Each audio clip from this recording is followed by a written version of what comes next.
Saudara-saudara yang dikasihi Tuhan, sebuah catatan menarik saya kutip dari Wikiwen, sebuah aplikasi web interface yang dipergunakan untuk membaca artikel Wikipedia. Ketika milisi ISIS menginvasi Mosul pertengahan 2016 sampai awal 2017, mereka menghancurkan makam Nabi Yunus di kota Nineveh. Makam Nabi Yunus adalah makam yang dihormati baik oleh umat Kristen maupun umat Muslim di Irak. Tidak hanya patung dan makam Nabi Yunus yang dihancurkan, tetapi juga mereka menghancurkan tempat-tempat ibadah dan mengganti simbol salib dengan bendera hitam milik mereka. Perwakilan Sunni di Kurdistan melaporkan pada tanggal 9 Januari 2017 milisi ini menghancurkan 100 tempat ibadah termasuk gereja dan tempat-tempat ibadah Yazidi di Irak. Setelah Irak dapat menguasai kembali Mosul dan Nineveh, nampak ada kegembiraan tersendiri bagi masyarakat luas sebab Nineveh punya arti strategis bagi dunia. Nineveh di mana umat Kristen dan Muslim hidup berdampingan secara damai dan bersaudara akan bersinar kembali dari kehancuran oleh karena perbuatan milisi ISIS ini. Nineveh menjadi penting dalam sejarah peradaban dunia karena kota ini menjadi simbol pertobatan manusia dari berhala, pelacuran, mabuk-mabukan, kekerasan.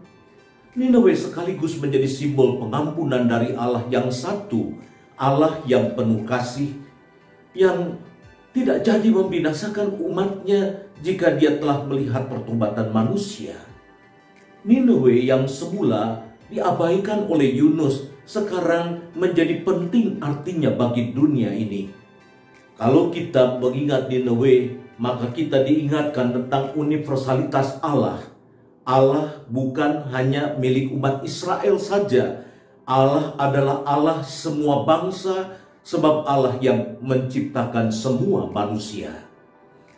Mengklaim bahwa Allah milik sebuah agama dan hanya mencintai satu agama saja, mengklaim bahwa Allah hanya milik sebuah bangsa dan tidak mengasihi bangsa-bangsa yang lain, selain merendahkan Allah, sikap seperti itu menempatkan manusia di atas segala-galanya, manusia yang dapat mengatur ruang gerak Allah.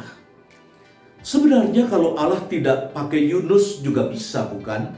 Masih banyak nabi yang bisa dipakainya.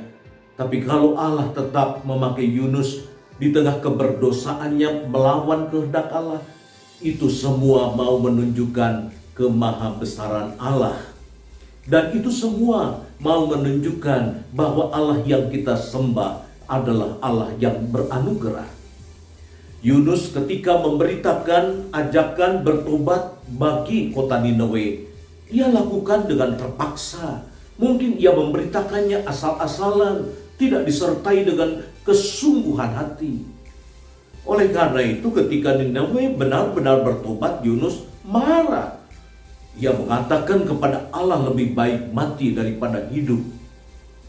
Semestinya Yunus sadar bahwa pertobatan Nineveh itu bukan karya Yunus, tetapi karya Allah.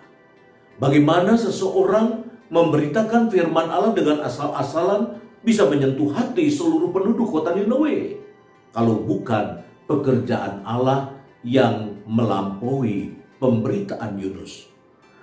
Oleh karena itu apabila sejarah mencatat bahwa Yunus pada akhir hayatnya dimakamkan di Nineveh, dan makamnya dipelihara oleh umat Kristen dan Islam bersama-sama di Irak, Allah sedang menancapkan monumen untuk diingat oleh manusia di sepanjang sejarah, bahwa Allah adalah Allah segala bangsa, mencintai semua umat beragama, dan menghendaki kita semua hidup dalam suasana yang saling mengasihi.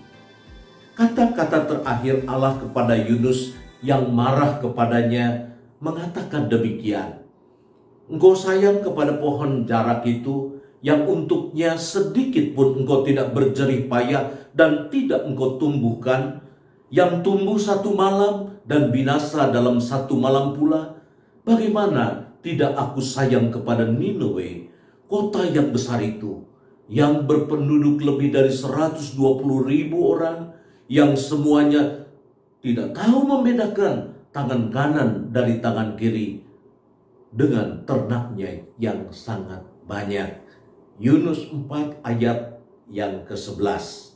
Saudara-saudara yang dikasihi Tuhan, kemungkinan setelah Allah mengatakan kalimat ini, Yunus tinggal di Niniwe sampai akhir hayatnya. Tuhan memberkati kita. Amin.